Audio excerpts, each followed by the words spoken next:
Amigos de San Juan TV, Padre Pancho transmitiendo para ustedes una cápsula más sobre este valor de la historia.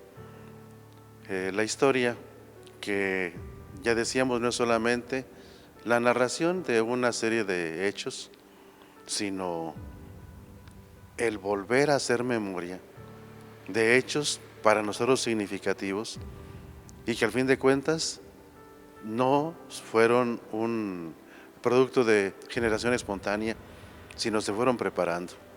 Generalmente, primero vino unas ideas que originaron una cierta mentalidad, la movilización de algún grupo y se originaron esos hechos que ya estaban suponiendo unos antecedentes y que de ahí tuvieron ciertas consecuencias que fueron extendiéndose y creando tal vez un cambio.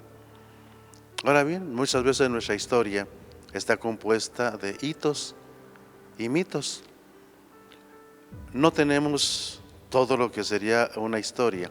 Por ejemplo, hablamos de la historia de un pueblo, pero generalmente es historia de los gobernantes de ese pueblo, de los movimientos antisociales que hubo en ese pueblo, que afectaron de alguna manera la estabilidad y que originarían algún movimiento que cambiaría los rumbos que llevaba. Pero entonces se trata de hitos. ¿Cómo vive ese pueblo?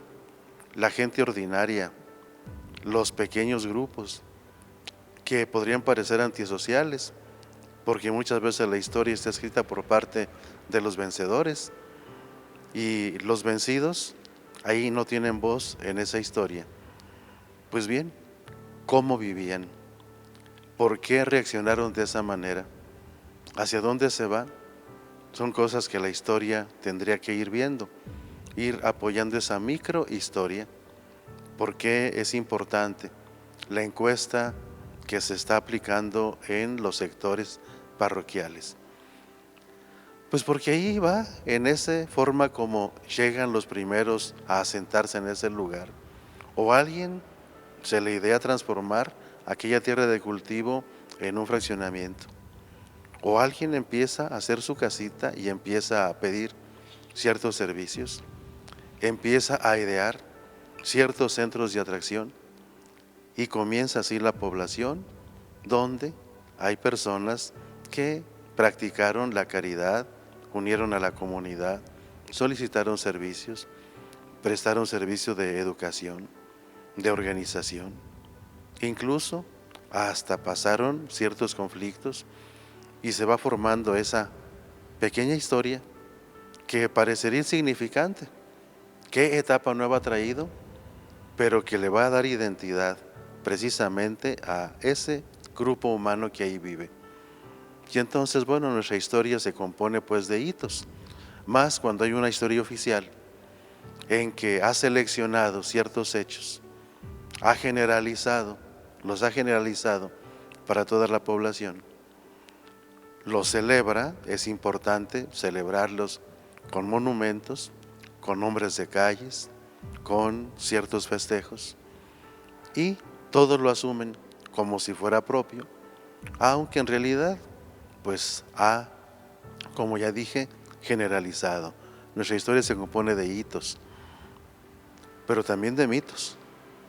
Hay ciertos personajes a los que han mitificado, ciertos hechos que han sido significativos y que de alguna manera ha podido meter la leyenda, la imaginación, que psicológicamente va a tener un efecto mucho mayor en las personas para revivirlo, aunque históricamente tenga algunos elementos de los que no estamos seguros, que hay ya la imaginación, que si aplicamos esa historiografía que nació en el siglo XIX, de ser objetivos y poder comprobar los hechos, no llenarían, y que sin embargo son verdaderos, porque cuántas verdades se han originado de aquello que al fin de cuentas fue mitificado por las personas, porque sucedió un hecho, pero a ese hecho le pusieron toda su imaginación creativa,